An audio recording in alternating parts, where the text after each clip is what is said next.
ইতিহাস প্রসিদ্ধ বাঁশবেড়িয়ার হংসেশ্বরী মন্দির। হংসেশ্বরীর মন্দিরের পাশেই বিষ্ণু মন্দির। করোনার পর আর সংস্কার হয়নি, বহু জায়গায় ভেঙে গিয়েছে, ঘটেছে অনেক সময় বিপদ। মন্দির যদি সংস্কার না করা হয় তাহলে আগামী দিন ধ্বংসস্তূপে পরিণত হতে পারে, ঘটে যেতে পারে যে কোনো সময় বড় ধরনের বিপদ। সংরক্ষণ এই করোনার পর থেকে কোনো রকম কাজ হচ্ছে না। এখন যিনি নতুন এসেছেন 6 মাস আগে এসেছিলেন, একবারই ভিজিট করেছিলেন আমার এখানে। উনি বলে গেলেন আমি খুব শীঘ্রই আসছি, উনি কাজ করার প্রতিশ্রুতি দিয়েছেন।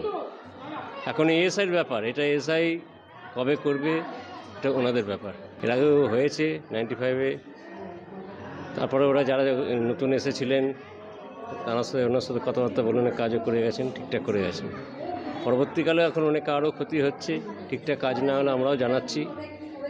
এখন কবে কী হবে এখন কিছু বোঝা যাচ্ছে না। এটা একটা ঐতিহ্য, আমাদের বাংলার ঐতিহ্য যেরকমভাবে রয়েছে সেটা যদি নষ্ট করা হয় তো সেটা অবভিয়াসলি আমার মনে হয় বন্ধ করে দিয়েছে, ভালোই হয়েছে।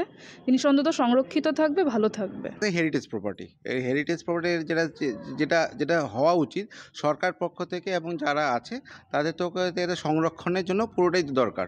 এবং এখানে এসে যেটা দেখলাম পুরোপুরি একটা বিনষ্ট অবস্থায় আছে প্রায়। এটা এই অবস্থায় এটা যে সংরক্ষণ যদি না হয়, এটা পরবর্তীকালে আগামী আমাদের যা প্রজন্ম যারা আছে বা যেটা পরবর্তীকালে এটা ধ্বংসস্তূপে এটা পরিণত হবে।